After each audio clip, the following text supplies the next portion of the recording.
Oh yeah! Everyday food triumph!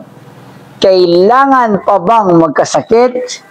Yan ay isang kalokohan, imposible or katang isip lang. Kapag inisip mo magkakasakit ka, normal na magkakasakit ka talaga. So, depende yan sa iyong lifestyle.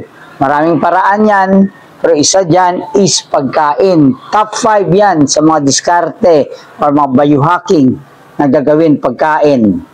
Oh, ano ba ang mga pagkain? No? How not to get sick foods. Siyempre, greens, saka terbang greens every meal.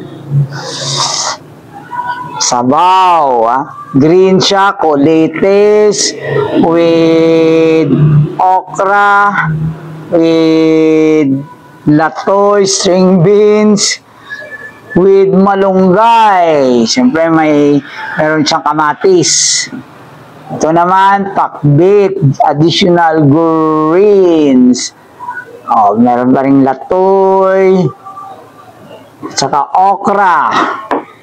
So, protein ko, kanturayan yan na isda. Protein ko yan with omega-3 fatty acid.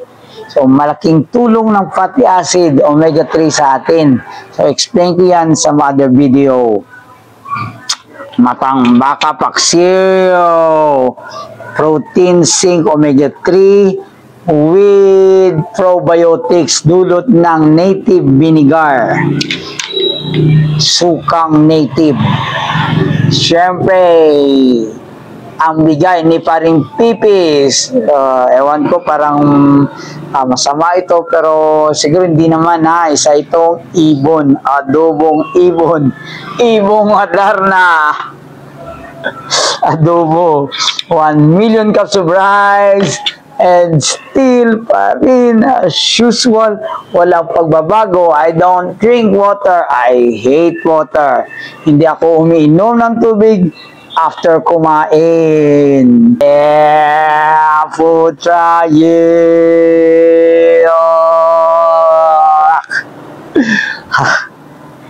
Additional, how not to get sick food.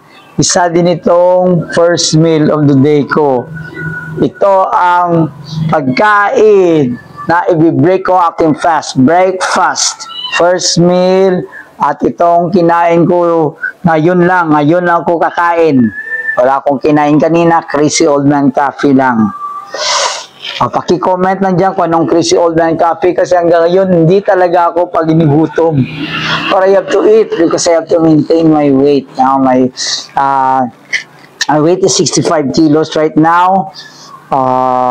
Dapat 63 kasi may nangyari sa akin, sa kapatid ko, yung stress. Number 1 is stress. Sabi ko sa inyo, huwag kayong mag-stress kasi naging abnormal ang function ng ating katawan kapag stress. Hindi gumagana ang lahat.